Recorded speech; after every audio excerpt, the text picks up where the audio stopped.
Testing 1 2, testing 1 2.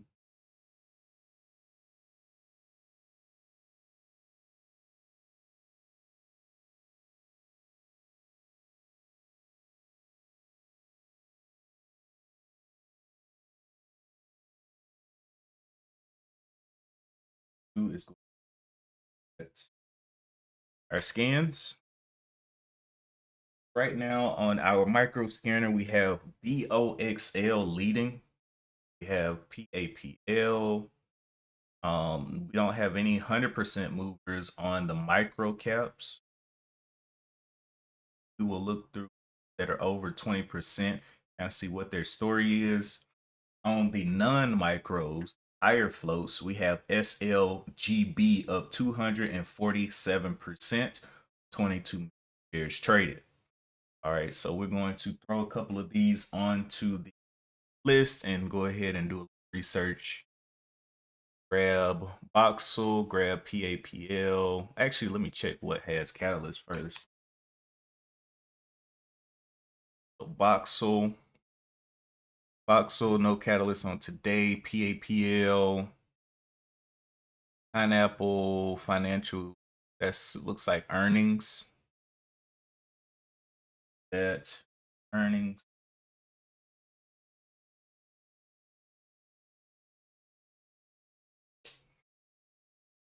BNAI. Looks like they got a partnership. So a licensing partnership in Africa.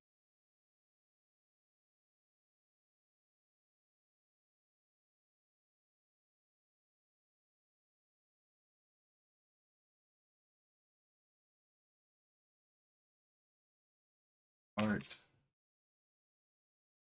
Let's see. Secures a 2.05 million AI licensing partnership in Africa. Their news on BNAI. It's the first real catalyst that I'm seeing. IMTE, no catalyst. ADTX, no catalyst. FEED, no catalyst. MLEC,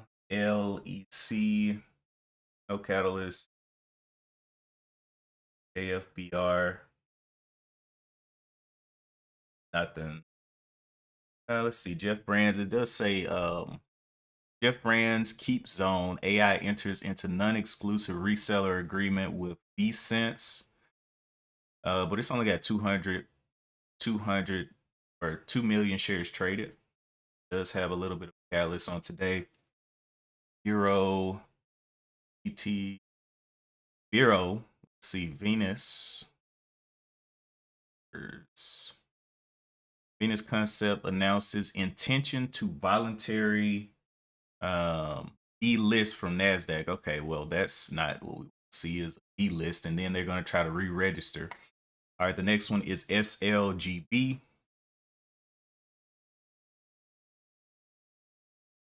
Not look like a clear catalyst on that one, but it's getting volume. So the ones with volume, I'm gonna go ahead and take the ones that have reached 10 million shares volume because they got to be moving for some reason, right? I'm gonna take SLGB and see why it's up 200%. Oro is see any that one. Okay. All right, and also on the non-micros, we can see that Netflix, Nvidia, Intel, and AVR are already up here, 2 million shares traded. So they're already moving up in the volume. So I'm thinking some reason these are moving up as well. Netflix, Nvidia, and Intel and AVR. But let's go ahead and look into these and see what's going on with SLGB first of all, because it's up 200%. Smart Logistics Global Limited.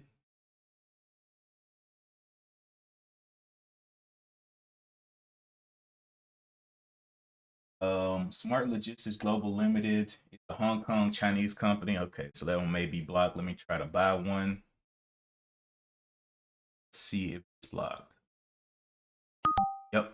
So this one is a Chinese Hong Kong company that's blocked on TOS.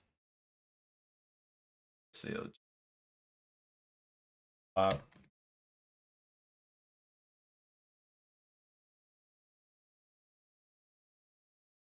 Next one is BN and AI. They got a partnership in Africa with billion something $1 million country. Let's look at that. All right.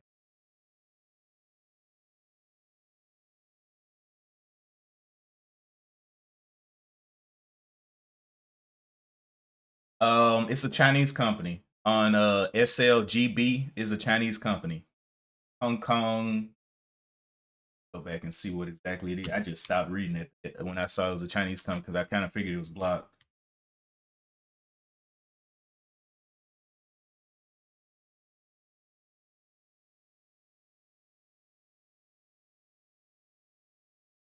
Oh,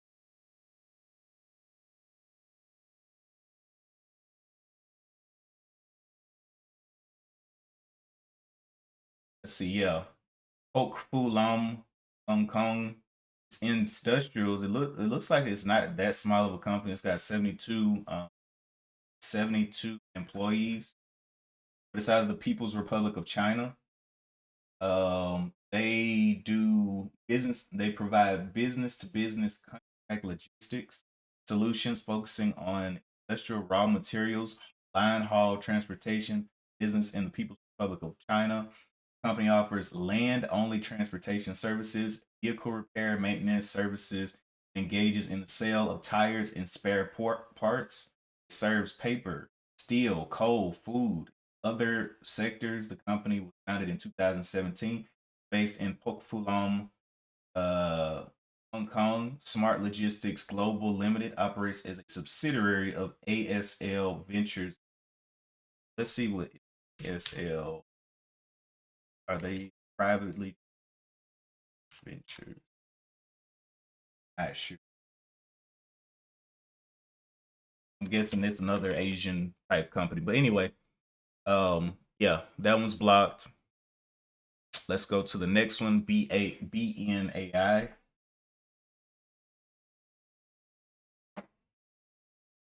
BN.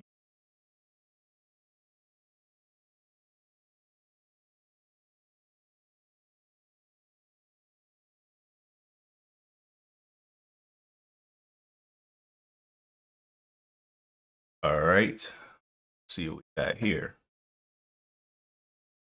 BNAI, we saw that it was a partnership. On its profile, it says Brand Engagement Network Inc. provides conversational AI assistance. The company's AI agents are built on proprietary natural language processing, multi-sensory awareness, um, sentiment and environmental analysis, as well as real-time individuation and personalization capabilities. It serves the automotive, healthcare, financial services, and other industries through direct sales force and channel partners. Brand engagement, Inc. was formerly known as Blockchain Exchange Network and changed its name to Brand Engagement Network in April 2023. The company was founded in 2018 out of Jackson, Wyoming. Okay, this is a technology company. Software is infrastructure. It has 39 employees out of Wyoming. So it's got, keyword AI in it. That could be something that could come up later. Guy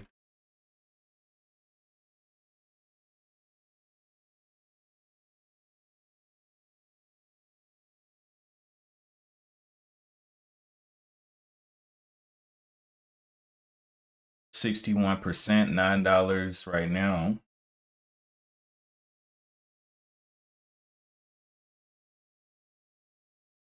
States probably tradable.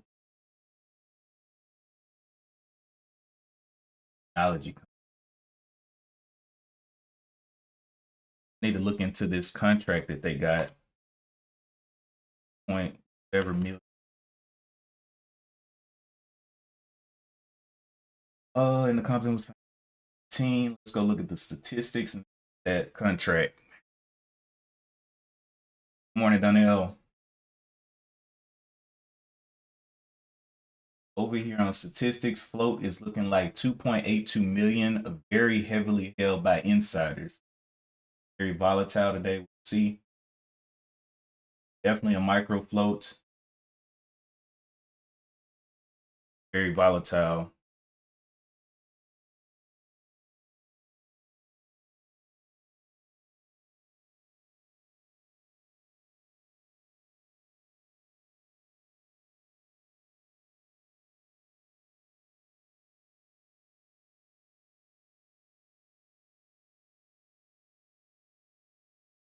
Okay.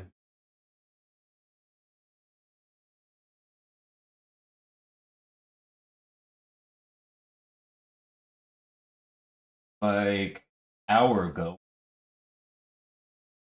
an engagement. Here's a two. So they're actually getting money.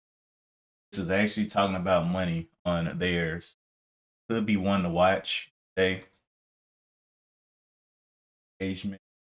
Here's a 2.050 million AI licensing partnership in Africa. A provider of secure, governed conversational AI solution. Blah blah blah. Okay. AI framework for government commercial markets across Africa. Across Africa.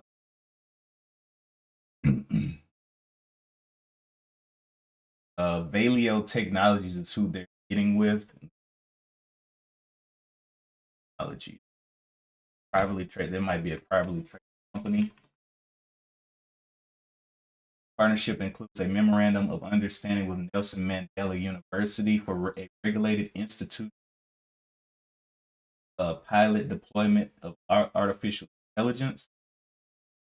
Key deal terms: 2 million thousand preferred equity contribution newly formed South Africa-based entity to BN.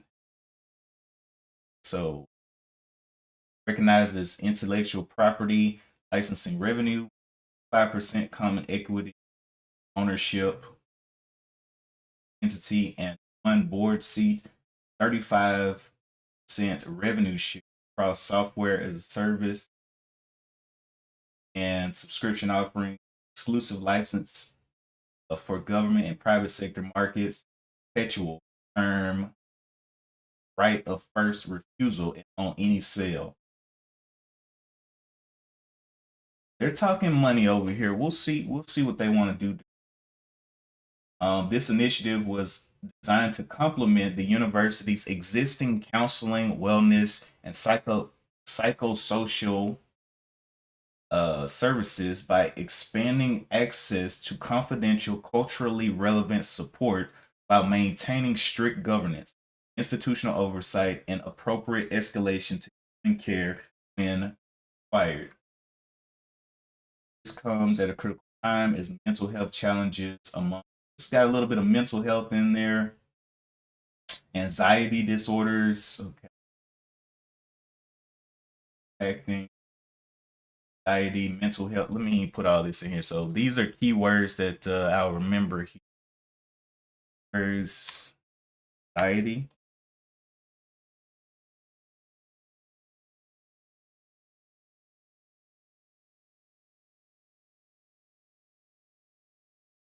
anxiety, depression,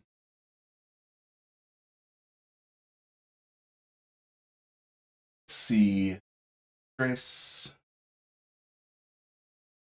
Okay, in mental health applications, accuracy, trust are essential.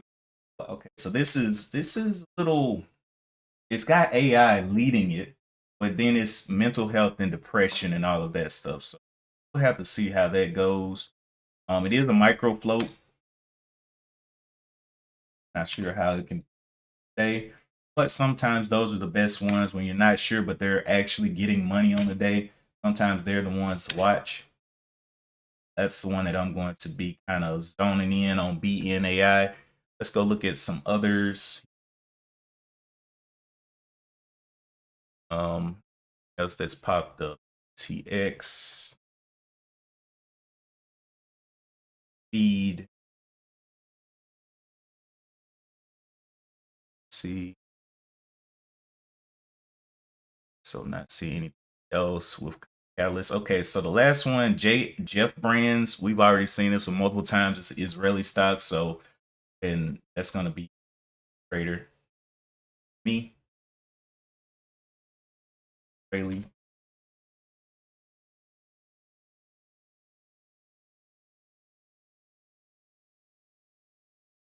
All right, so got that one marked up.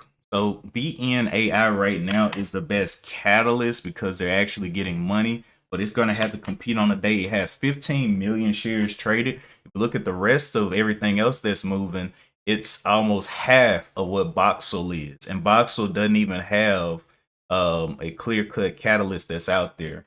So let me go and see if there's any kind of hidden news that we're seeing on Voxel. It's got 38 million. It's leading the day in volume as a micro flow. EOXL, Oxlight Corporation. We've seen that one. We saw that one during 2020 as well. That was a 2020 mover. Just like the other day, we saw some other 2020 that popped up with no news. I already forgot though. Didn't have any news. Okay, let's see. Boxlight. Sent 7 days ago. Boxlight partners with Montgomery ISD to transform learning. Okay, 7 days ago. Pretty old news there.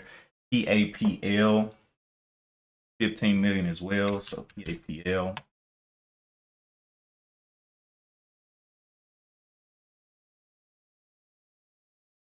For 3 months ago. So nope, pineapple, gold, DNA is the next one with the actual news. IMTE. TE hasn't reached 10 million shares yet.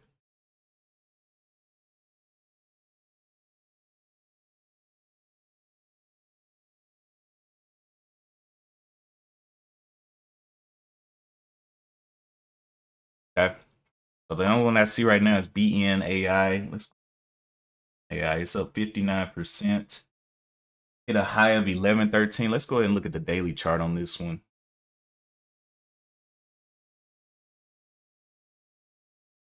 So it closed at 615 and went all the way up to 11 something.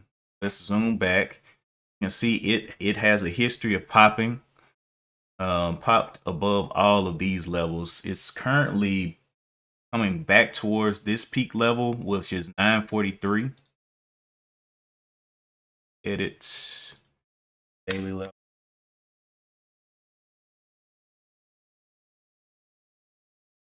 Daily level at that 940, kind of 946 level. It had a peak back here, but it's kind of a ways away from that. 8 here, 853. 8 down here at 742. That was hit twice. Let's back it on up.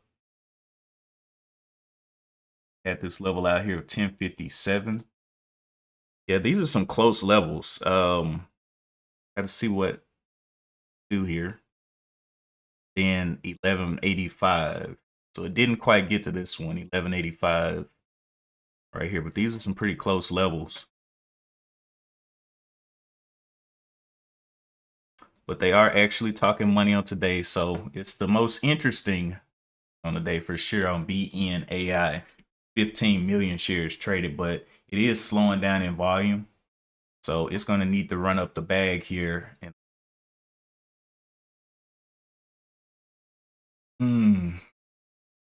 our video.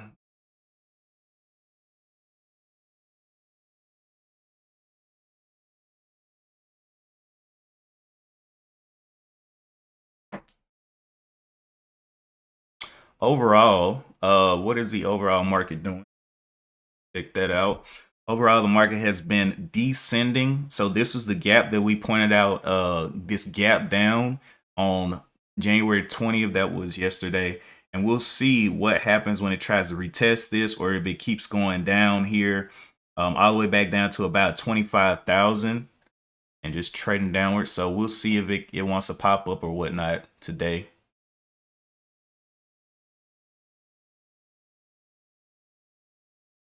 If we're having any Federal Reserve meetings. Today is the 21st, so let's go down to the 21st here. No speakers on today. Rest of the month, okay. Speakers on today. Let's go back to the main news page and see what news dropped out here. Out for Besson downplays threat as Trump arrives in Davos. U.S. stock futures waver in countdown to Trump's speech. Wall Street sees buying opportunity in Trump's stoked chaos. The bond market is starting to speak up again. Kraft Heinz sinks as Buffett's successor eyes selling stake. Wow. Buffett, the new guy's already trying to sell Kraft Heinz. Wow. It's so funny. Like they spent all this time accumulating and all that, and the dude like, nah, man, we don't need no Kraft Heinz. You know, ketchup, any barbecue sauce, or any. S&P 500 profit beats draw, worst stock price reaction ever. Amazon bulls bet on AWS to pull the stock out of the dumps.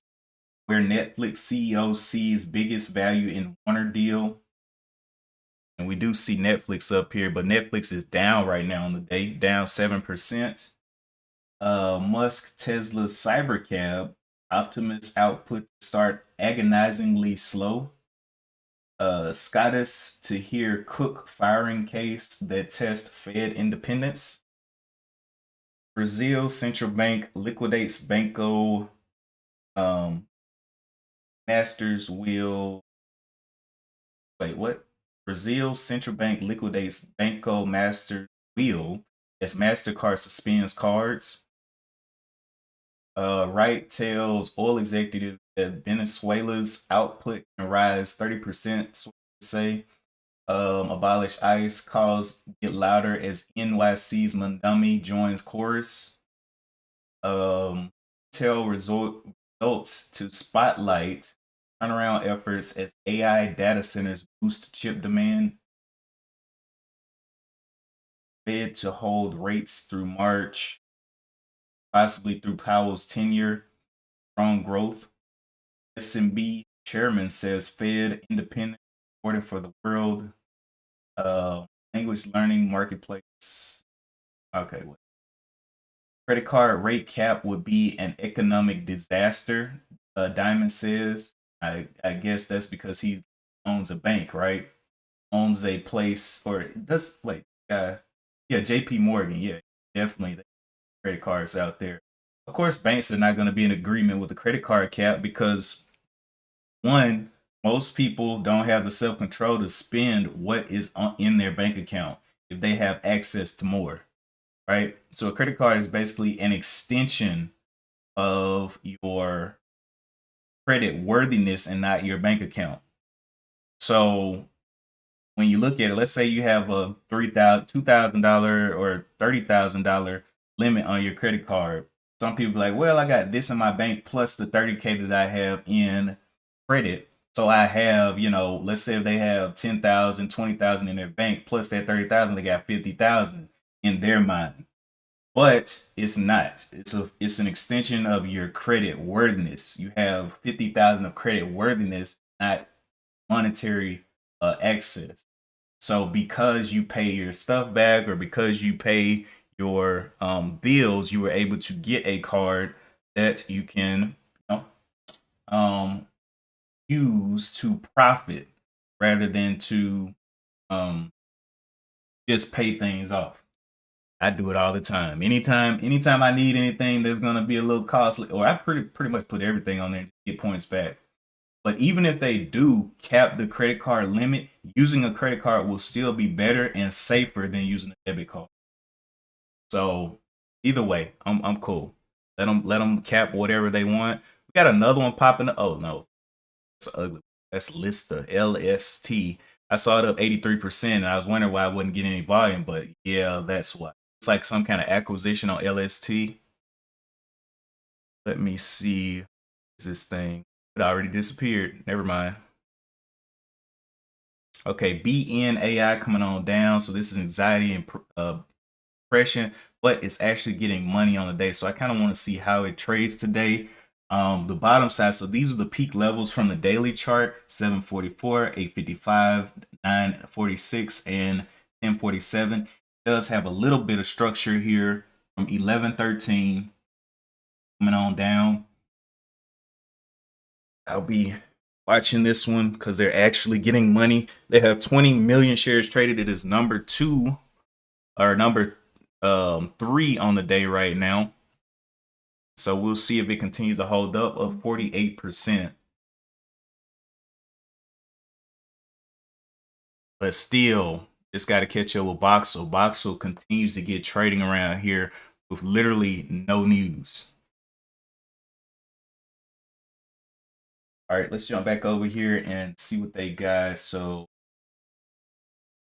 let's actually hear what he says. Mr. JP Morgan. Let's hear what he says about these credit cards. That say someone like Dario Amodei is, half of all entry-level white-collar jobs will be gone in 1 to 5 years. Do you think it is going to be a kind of cataclysmic impact on the labor market? Yeah, I don't know about that. So here, as a business person, my view is don't put your head in the sand. It is what it is. We're going to deploy it. Will it eliminate jobs? Yes. Will it change jobs? Yes. Will it add some jobs? Probably. It is what it is, and you can hope for the world you want, but you're going to get the world you got, and your competitors are going to use it. Countries are going to use it. However, I do think it may go too fast for society. And if it goes too fast for society, that's where government and business in a collaborative way should step in together and come up with a way to retrain and people or move it over time. So you go back, trade adjustment assistance was supposed to do that. If a town loses a factory and they lose jobs, you have income assistance, relocation, early retirement, retraining. We may have to do that, and I think we're doing it already ourselves. That wasn't exactly a great success. In the U.S. case, it was incredibly poorly done. It did not work. We need to be prepared to have something that works this time. But given the speed at which this is happening, and this is, I'm not so much talking about JP Morgan, I'm talking in public policy terms, given the speed at which this technology is coming, what do governments, what does the U.S. government, what do other governments need to be doing right now to prepare societies for that? I have a plan to retrain people, relocate people, income assist people. I'll give you a thought exercise, okay? 2 million commercial truckers in the United States. It may get to the point where you can push a button, you're going to save lives, it's going to be faster, you're going to save CO2, it obviously makes sense. And should you do it all at once if 2 million people go from driving a truck, making $150,000 a year, to a next job might be $25,000? No, you'll have civil unrest. So therefore, phase it in, retrain. How can you phase in AI? Just tell them you can't lay off 2 million truckers tomorrow. You can phase it in over. So you want the government to tell you can't lay off a whole bunch of people at JP Morgan? And we would agree. If we have to do that to save society, remember, it'll be more productive society. So society will have more production. We're going to cure a lot of cancers. You're not going to slow it down. How do you have plans in place to make it work better if, in fact, it does something terrible? And that's the only way to do it. And that should be done at the level of the government telling companies they cannot lay off? No, I think it should be done at more of a local level where someone says to a JP Morgan, we give you incentives to put in place to retrain these people. Can you slow this down and give people income assistance? Yeah, we could do stuff like that. We're not going to kill all of our employees tomorrow because of AI. We're just not like that. Absent that, will in 5 years' time, will JP Morgan have fewer employees than it has now? Well, if we're good, we'll have, we're growing still around the world, but my guess is it'll be fewer employees. Okay, that man is a ultimate salesman. After all of that, he said, well, if you incentivize JP Morgan, we can come in and fix these problems. That's some ultimate salesmanship right there. All right, let's go look at our boy from Nvidia. So right now, the large caps that we have that have popped up on the non-micros, we have Netflix with almost 5 million. And this is another thing I like to keep in mind or keep in watch is if a large cap during the pre-market is getting this much volume, up to about 5 million to 10 million shares of volume, there's a lot of attention on it. So it's worth watching and seeing if it becomes a leader on the day. And if people are more focused on the large cap Netflix move because it has Catalyst and all this Warner Brothers, whatever, and make sure that it doesn't drown out, the small caps. So Netflix is moving up here. So it's one that I'm just going to put on watch because already with 5 million shares out of the box, out of pre-market, that's not a real good sign. Even though it's down 7%, we don't know why it's receiving this type of attention. Usually large caps stay below 1 million shares traded all the way to the open, unless they got catalyst, unless there's something going on with them. So we'll see what happens there. Let's go to and then there's another one here. Intel also has catalyst. It's up 2%. So we got a couple of larger cap movers in here already before the open. Let's jump over here to AQMS. Aqua Metals and 6K Energy execute multi-year supply agreements to support domestic battery materials and commercialization on Aqua Metals. It's only up 25% and only has 3 million shares traded. So it's got a lot of work to do to even catch up with Netflix and all of them. So I'm not too worried about that. If it can't catch up with Netflix, then I'm good. If it's gonna let a large cap beat it out. But AQMS up 28% and slowly making its way up. Looks like it is getting some trading though. But we'll see. The one that I was most watching was BNAI. It's actually getting money, but the only other thing is the keywords in there were anxiety and depression and AI. So I'm not sure what it wants to do. It's kind of hitting on a bunch of points. A lot of times anxiety and depression don't do that much, but because it's getting a contract for whatever million dollars, people are gonna kind of be looking at it. So I'm gonna see if we can find uptrends and kind of see if we can find plays on that. It is a micro float as well. Okay, so let's look at NVIDIA, what our NVIDIA guy is talking about. There is a huge concern that AI is going to displace jobs. And you've been arguing the opposite. Obviously, the build out of AI, as you talked about, the biggest infrastructure build out in history is going to occur, which energy is creating jobs. The chips industry is creating jobs. The infrastructure layer is creating jobs. Land, power, and shell. Jobs. I mean, right? It's incredible. So let's get into a little more detail. So you actually believe we're going to face labor shortages. And so how do you see that AI and robotics changing the nature of work rather than eliminating it? Yeah, there's several different ways that we could think through it. First of all, this is the largest infrastructure build out in human history. Yep. That's going to create a lot of jobs. And it's wonderful that the jobs are related to tradecraft.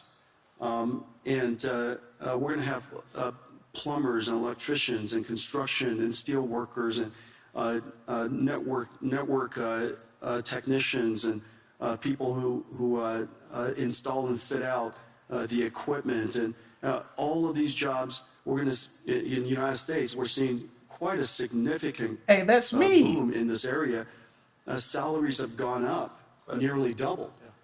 And so we're talking about six-figure salaries for people who are building chip factories or computer factories or AI factories. And we have a great shortage in that. And I'm really delighted to see so many people in so many countries really recognizing this important area.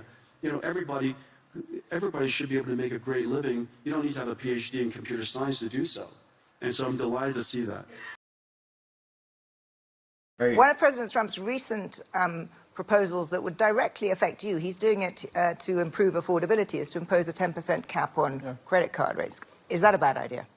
It would be an economic disaster. And I'm not making it up because our business, we would survive it, by the way. You would, if you, in the worst case, you'd have to have a drastic reduction of the credit card business. I mean drastic. I mean like 10%. I mean like 80%. It would remove credit from 80% of Americans, and that is their backup credit. But I have a great idea. since there's a huge disagreement on this one, between Republicans and Democrats, I think we should test it. And in my view, and I can't do this, because it'd be antitrust, but the government can do it. They should force all the banks to do it in 2 states, Vermont and Massachusetts, and see what happens. And then I think the left will learn everyone who thinks manipulating price will learn a real lesson. And the people crying the most won't be the credit card companies. It'll be the restaurants, the retailers, the travel companies, the schools, the municipalities, because people will miss their water payments, their this payment and that payment. It would be something else to watch. I think they should. Okay, so here's my thoughts on the whole credit card thing. If things would go that badly if they took credit cards away, why is that? Right? If credit cards go away, why would things just take a nosedive, in his opinion? First of all, most restaurants, most stores don't like you to use credit cards because they know they come with some stupid fees. And most stores charge you more to use credit cards automatically. So I don't know what he's talking about. I really don't know what he's talking about. When it comes to getting cheaper services, like let's say you're getting your phone fixed in a hole in the wall store, they don't want you to use a credit card because they don't have the fees set up automatically. So what they do is they really charge you more than even the bigger stores would charge you because they don't know how to calculate it correctly. So it's like, I don't know what he's talking about. Plus, if you remove credit cards, if credit cards were supposed to be an extension of your credit worthiness and not your bank account, you should have that money in your bank account. Spend what you have, not what you go overboard and burn yourself. That's one of the things that with JP Morgan and their credit cards, he's making money every time you let your credit card roll over. Oh yeah, praise God. Have another 50 years worth of investments off of them. They have calculated your failure. They are actually preying on your downfall with the credit cards. But for me, I'm like, nah, let me just be profitable in my credit cards, use them to make money. Oh, why? Vero absolutely gapped through the floor. I don't know what just happened over here. Did they do a shelf or something? Venus announces delist. Oh, delist and re-register. Okay. So yeah, they just did that. I bet some people got hurt on Vero if they were over there playing with that one. AQMS also took a dive. Like I said, it's got a lot of competition on the board. I'm not sure if it's going to be able to play well. Voxel coming on back down. Didn't have a catalyst anyway. BNAI. I have one little idea of a downtrend, but really haven't found a uptrend yet. Maybe it's an idea up in here. We'll see. We'll see what happens. I don't want to jump the gun on anything. It still looks like it's walking down towards the open. And maybe it comes back up here and tests this level up here of the 9 and kind of around the 910-ish level. But I'll be patient on that one. It has 21 million shares traded. A lot of volume on BNAI.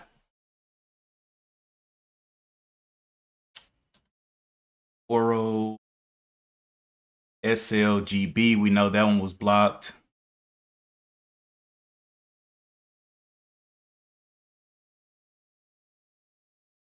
RX.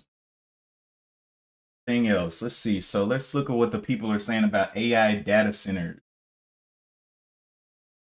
Well, Bob, I mean, it seems to me, talking to some utility and power experts, that at least some of the increase in electricity partners to date has been from existing data centers or ones that are, had gotten put on the grid before now. But it seems like that there is this push on the part of the big hyperscalers to your point, to shoulder a lot of that cost. Or do you think going forward that that's just the cost of doing business, that they're going to shoulder the cost of any increases in electricity or water for that matter?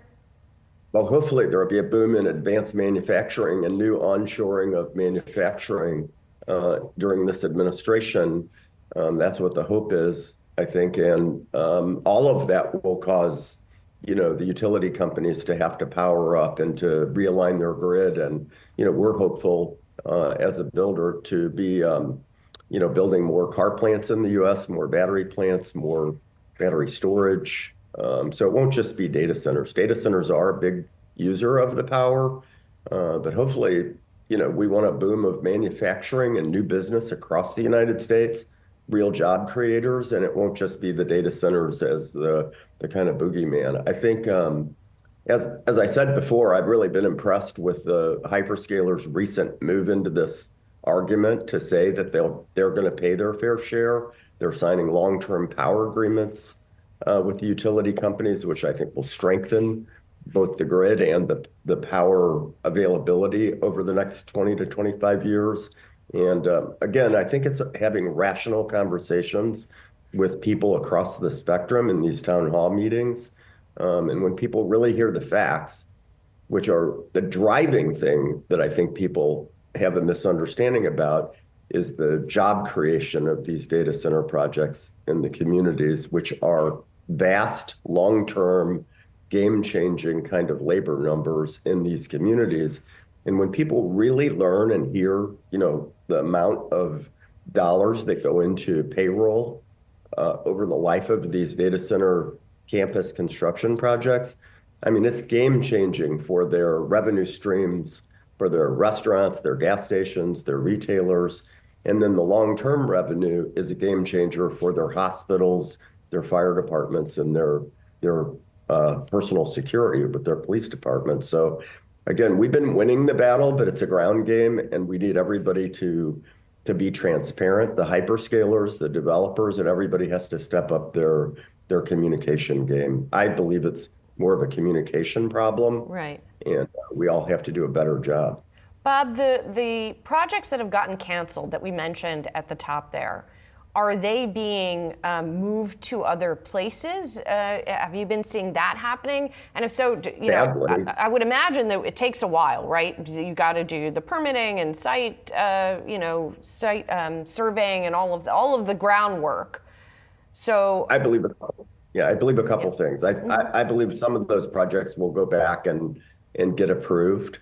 I think, again, people have to hear what's in it for them. They have to understand what the reality is instead of the NIMBYs have gotten very organized and are doing a really good job of spinning, what I think is a lot of misinformation.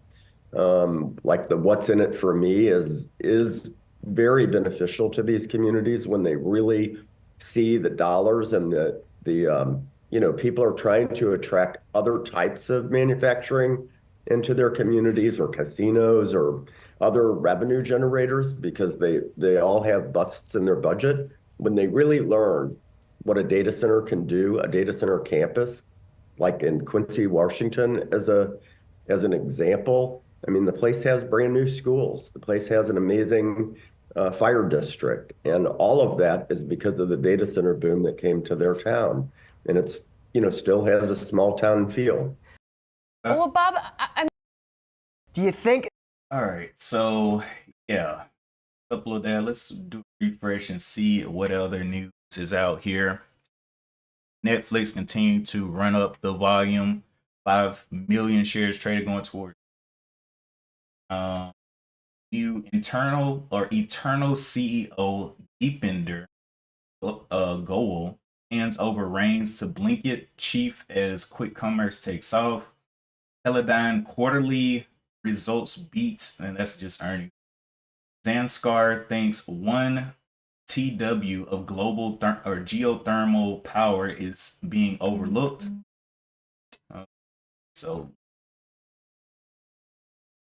Hey, let's go look at the Netflix. That Netflix gets. Do you think that, Geetha, now increases the chances that Netflix gets this deal done?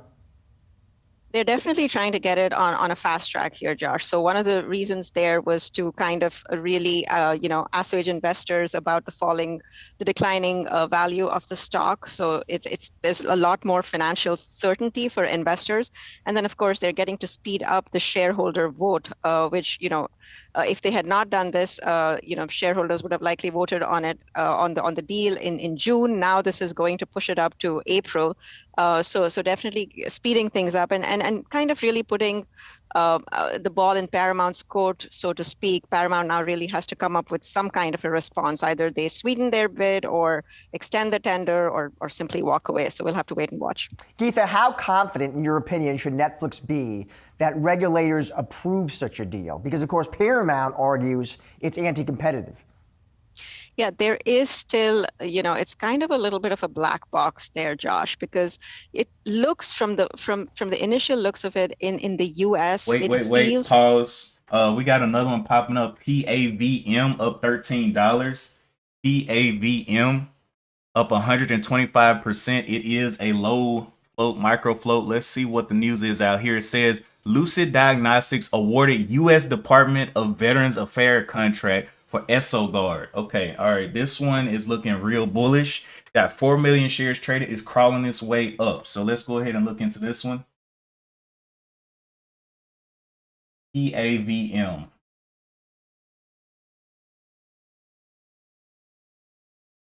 See what you.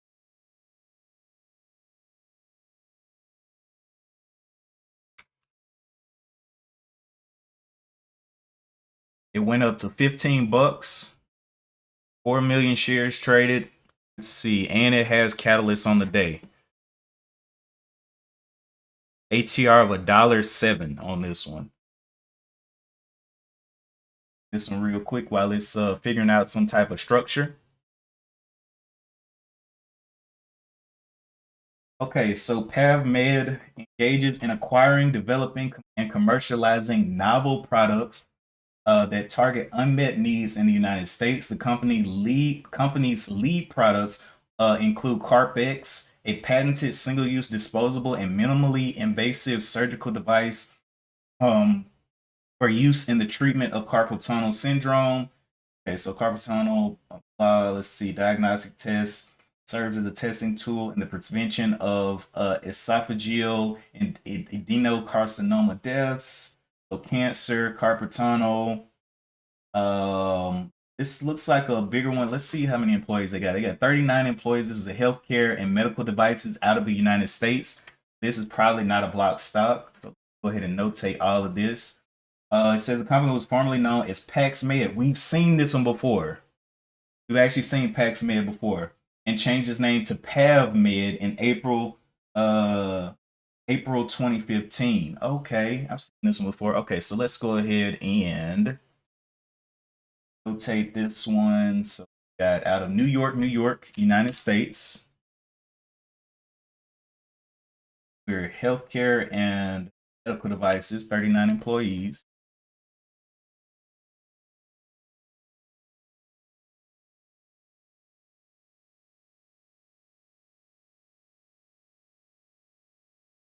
Okay. Statistics. So keywords out of this was carpal tunnel. I mean, medical really. They got a bunch of different things in. Let's go look at the news and see if they're making any money. Up 98% right now. All right, so 28 minutes ago is the newest news. Lucid Diagnostics awarded U.S. Department of Veterans Affairs contract for ESOGuard. And how much is this contract is the question. So today announced that it has been awarded this contract for an esophageal DNA test, expanding access to esophageal pre-cancer testing. The contract is issued under the VA Federal Supply Schedule and includes pre-negotiated pricing for ESOGuard that matches established Medicare payment rates determined by the Centers Medicare and Medicaid Services, enabling VA hospitals and healthcare facilities nationwide to access ESOGuard through a single national VA procurement framework. Are y'all talking any? Not talking any money.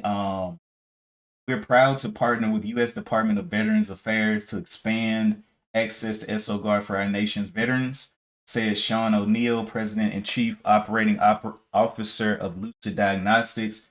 VA operates at significant clinical and operational scale, and selection by a healthcare system of this size reflects the strength of the clinical evidence supporting ESOGuard. We look forward to working with the VA and additional integrated health systems around the country to incorporate ESOGuard into standard clinical practice. Okay, so they got a while to go. They got a lot of incorporation to do.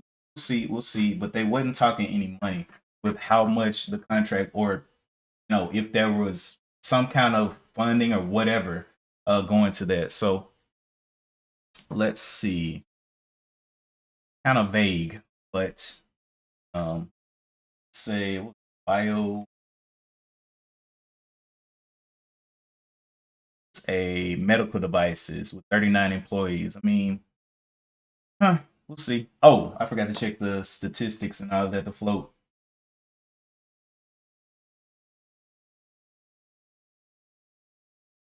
All right, so the float on this one is under 1 million.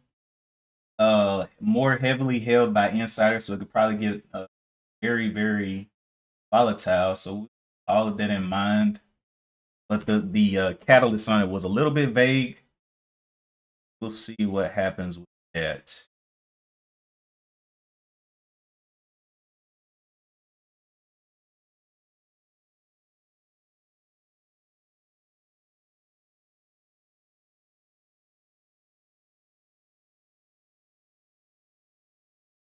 All right.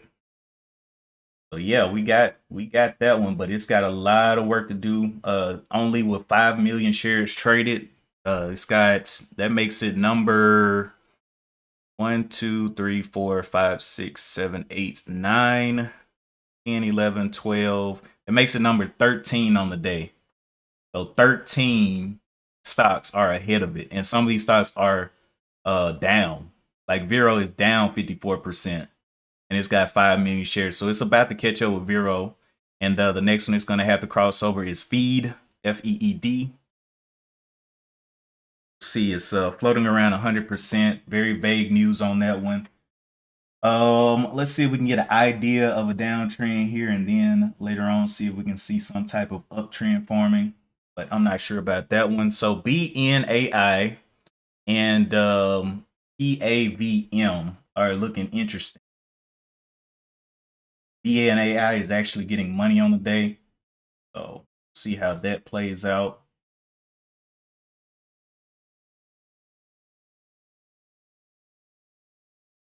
Right. So looks like we got the things that PAVM popping and a little volatile. We just saw that the insiders are holding a little bit more. So volatility over here, but still in the overall downtrend. We'll see how it attacks this. Oh, throwing it right through there. Okay. That would be a new, if it can hold below this. Okay, it wants to break out. 1537 there on PAVM, 6 million shares, definitely running up the board here. Lower high stopped right there at 1502. Let's go look at the daily chart for this one before it's too late.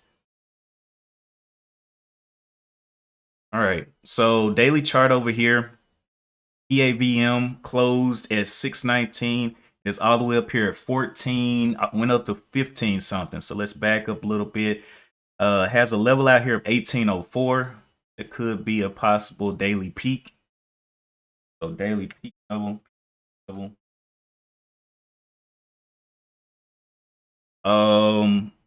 Let's go back a little bit.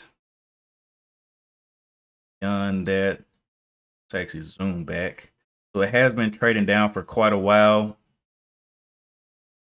Looks like it's done some reverse splits. Let me go look at the reverse split history on this one. It is definitely making moves though. Just broke a high there. So that invalidates my downtrend here because it broke the highest highs of pre-market. I'm gonna remove that and we will look for more structure. But let me look at the reverse split history of PAVM.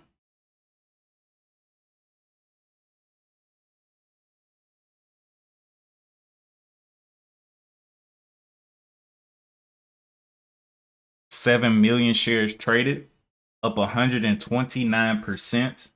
Big pops.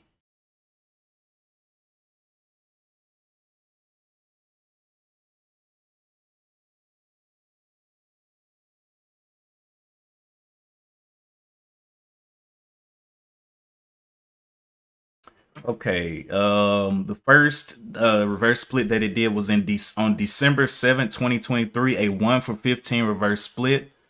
Then it did one on January 2nd, a 1-for-30 reverse split. So it's only done 2. Okay. Let's go look at BAM SEC and see if it has any shelf registrations out here for PAVM.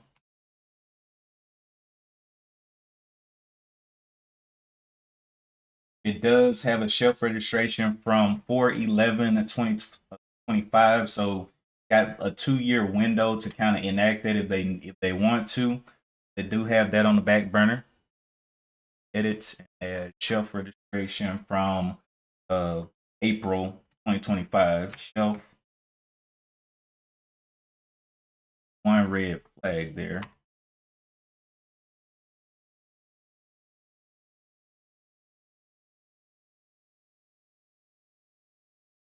April 5. Okay, got that marked up. Back over here to chart through a high out there of 1586 and continues to run up behind. And I mean, if it's moving like this at 138%, it may run past BNAI and some of these other ones. It is super volatile as well. We don't have a real up or down trend right now. We broke the highs, invalidated the last downtrend.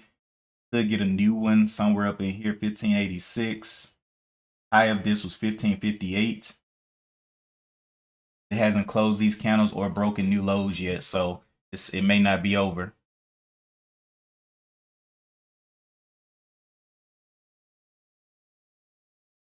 Right.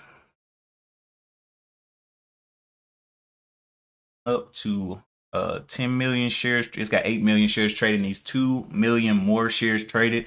It ran past everything else, and it is number, let's see, 1, 2, 3, 4, 5, 6, 7. Number 7 on the day. So the other one we were watching was number 13 on the day, and this one just absolutely ran over it. You will see, will it break new lows? The lows here is at 1421. 1421, but has not broken those lows. So I'm not sure if it's done yet. Lows right there.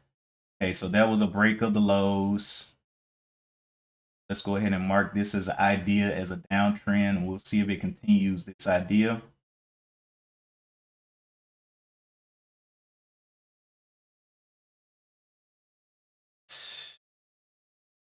Right.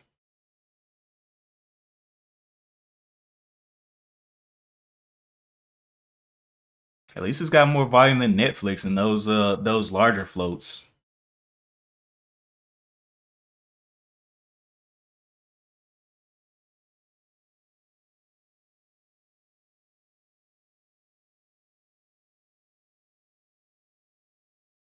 Watching BNAI.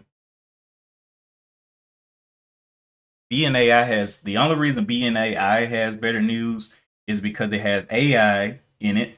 And it also has it's anxiety and depression, but it's also a medical type stock too. So it just has a better, more of a reason to do something. But the problem is if PAVM catches up with it in volume right now, it's BNAI has 22 million and it's not getting a whole lot of trading here. And PAVM is definitely getting some trading off this top. So we kind of gotta watch and see what happens here. But at least we have 2 small caps that are being active and definitely being more of competition on the day than the large caps.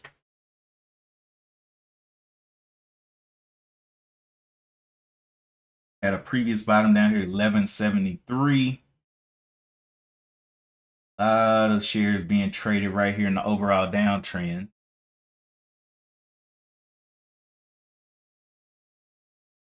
And it's a battle above 14 bucks right now.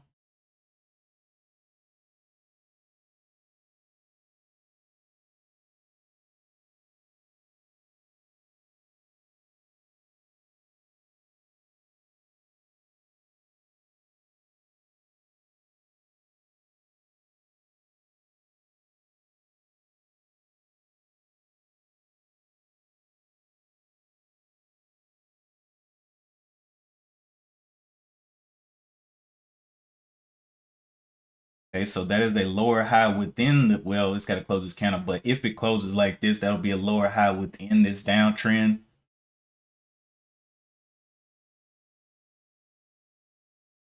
See how that works out.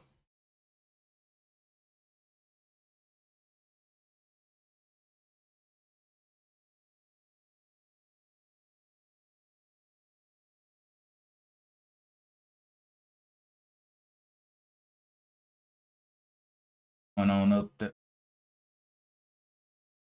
This was the downtrend that I had put out. If it starts to break this 1483, it could invalidate our downtrend again if it pops the highs. Highs up there at 1580.84. We close this candle down here, right on that point of control of the 1438. Nice. Okay, so this is within the overall downtrend. Small little breakdown there, but still a breakdown.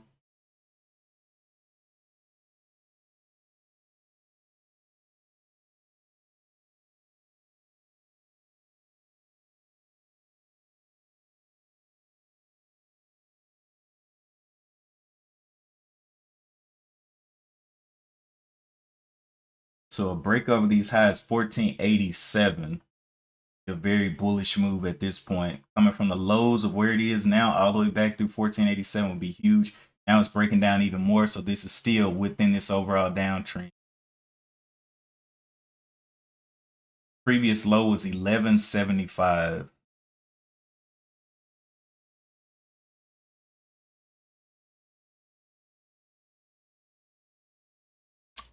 It's about 1 million shares away from being up to 10 million shares traded on the day.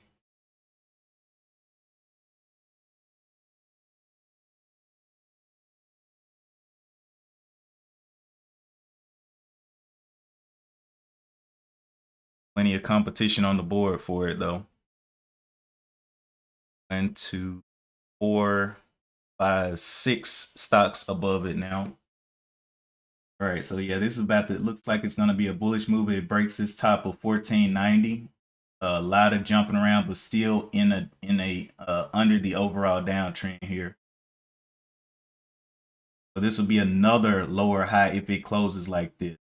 Over 1461 is going to get a little scary for the shorts. It starts to pop over that 1461 and go towards that 1480. It's going to be very scary for the shorts here.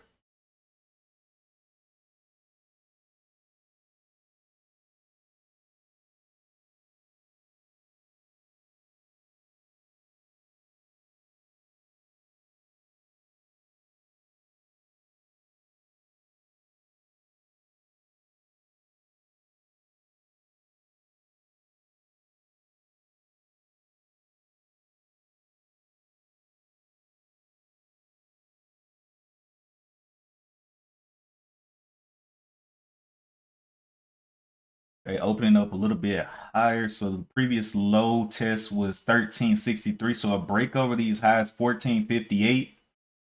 Get very, very scary. Shorts. 1458. Let's see how this closes. Right on the point of control of 1414 right now. And a little kind of whipping back and forth here.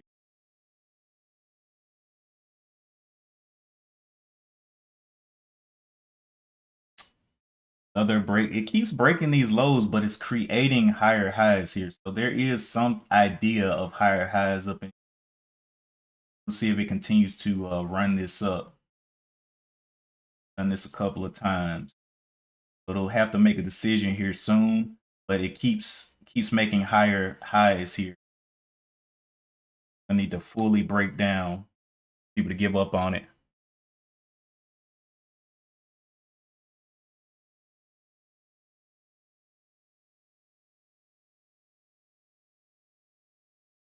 All right, so that was a break of new high. So a lot of people enter it when they're hyper scalping. They look for that first break of new high. So they're going to be looking to try to ride this thing through. We'll see. Getting up there to the overall downtrend there, popping down on it. See how this candle closes. If it can respect this downtrend here.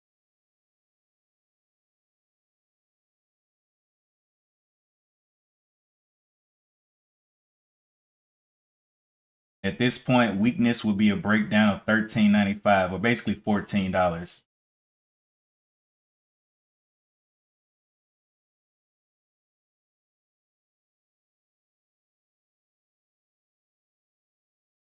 Okay, so opening right up on that, throwing a wick up there, see where this wants to go. Still in decision mode.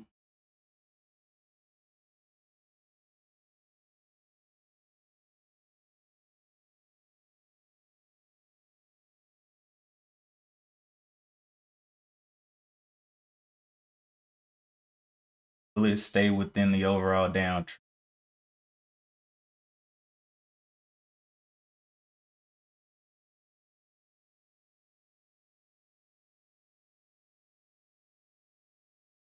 Holding there, but the candle closes in about 20 seconds and it continues to find buyers. It's a uptrend.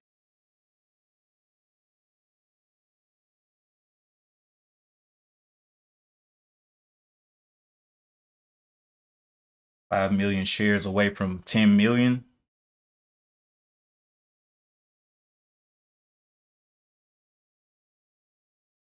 All right, open under the previous level here. So it is respecting this downtrend a little bit. This overall downtrend we got, and getting outside of this idea of an uptrend here. So we'll see what happens here. Previous high, so a break of 1485 is going to be a month. If it goes over 1485, it's going to be kind of a monster move. But not able to fully break that level. We'll see what happens here. Doing a lot of red. Right on that point of control too, 1414.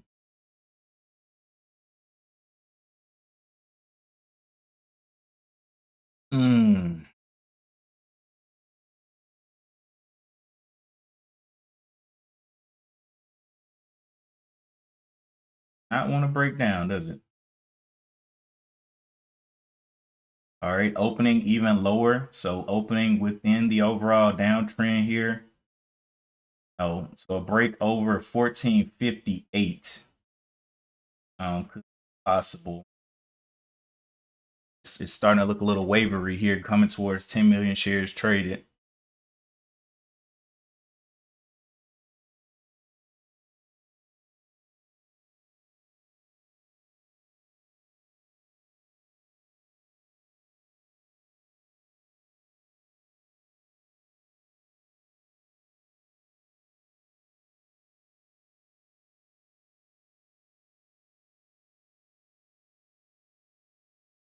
I still like BNAI's catalyst a little bit more though.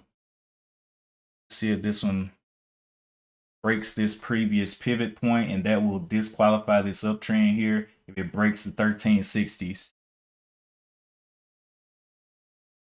Up there, right around the bottom here. Wow. Okay. So it has not disqualified the uptrend yet. Popping again at that overall downtrend.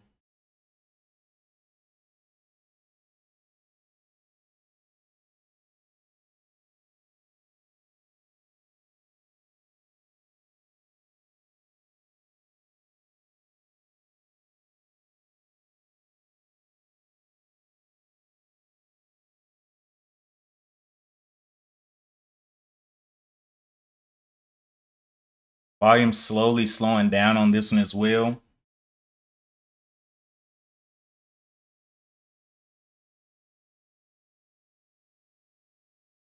see if it can hold this and create a higher low than 1375. Close this candle, so 1375. We really don't want to see it crash that out. High of this candle definitely went past, and it broke the pivot of that previous one. Let's go ahead and disqualify this as an uptrend, and now we have an overall downtrend, and we got to figure out where the next uptrend could start. 100,000 shares to 10 million.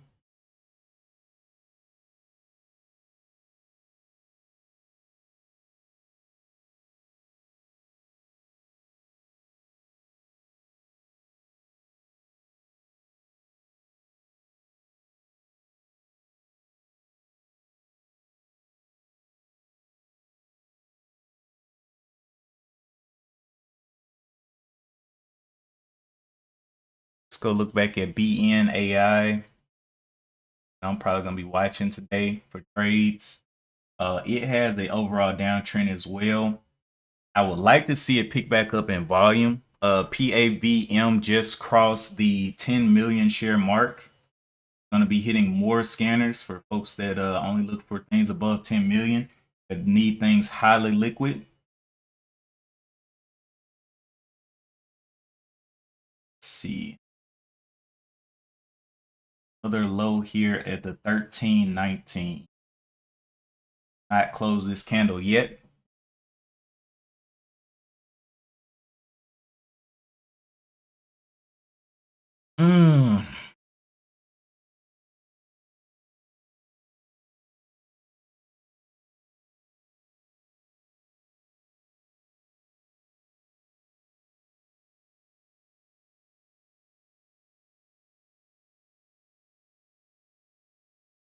Needs to make lower lows.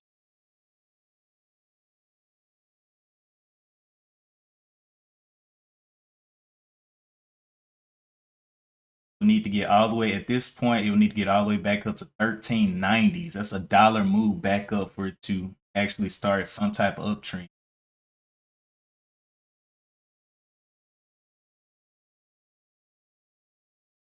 Actually need to break a new high, really. So if it closes this candle at 1311, we need to see it start breaking new highs and creating those higher lows here. At 108% on the day.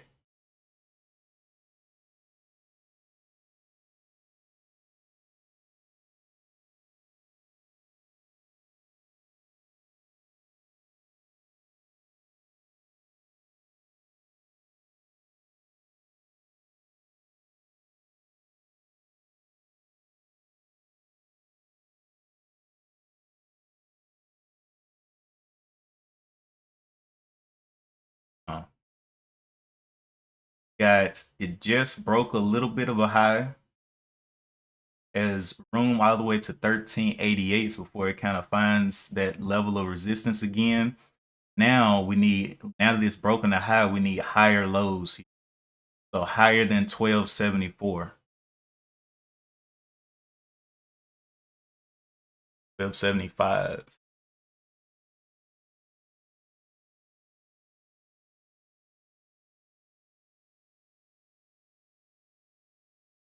Okay, well, I'm about to get ready to go to my morning meeting.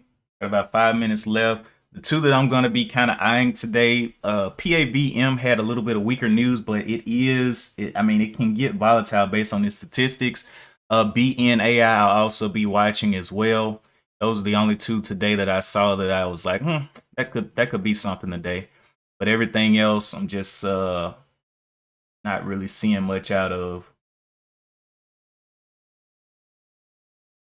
Still in this overall downtrend here. Low of 1274. We'll see if it continues to hold this level. At this point, and it will need to break back over 1325. Damage around there.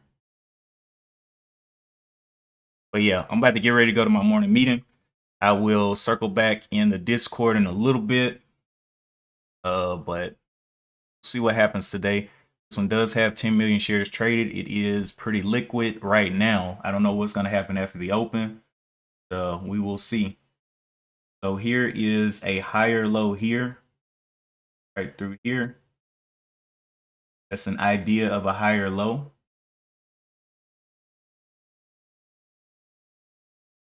Has this resistance level right here, the 1371s.